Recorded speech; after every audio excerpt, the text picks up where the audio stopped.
Welcome to our channel. Today we how to transfer campaigns from Mailchimp to HubSpot using campaign tools, full guide step by step clearly. To transfer campaigns from Mailchimp to HubSpot, begin by logging into your Mailchimp account. Navigate to the Campaigns tab to access your existing email campaigns. Select the campaign you wish to transfer by clicking on its title. Open the campaign details to review its content and settings. Copy the subject line, preview text, and body content of the email. Take note of any images or other media used in the campaign for later retrieval. Next, log into your HubSpot account. From your HubSpot dashboard, navigate to the Marketing tab. Select Email from the drop-down menu.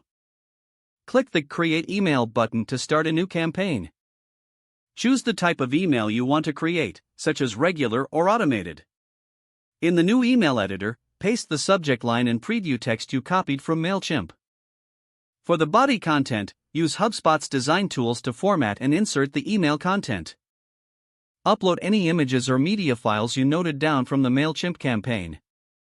Ensure all links and call to action buttons are correctly set up within the HubSpot editor. Once your email design is complete, review it for accuracy and formatting. Before sending, make sure to test the email by sending a preview to yourself. This ensures that everything appears as expected on different devices. Once satisfied, proceed to set up the audience you wish to send the campaign to. Choose your contact list or segment within HubSpot where you want to send the email.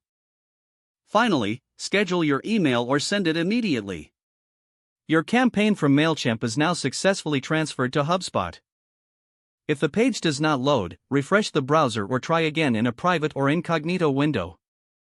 Make sure you are using the correct email address, then retype it carefully to avoid small typos.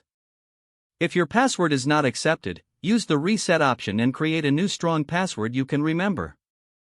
Check your spam folder for verification or security emails, then complete any requested confirmation steps.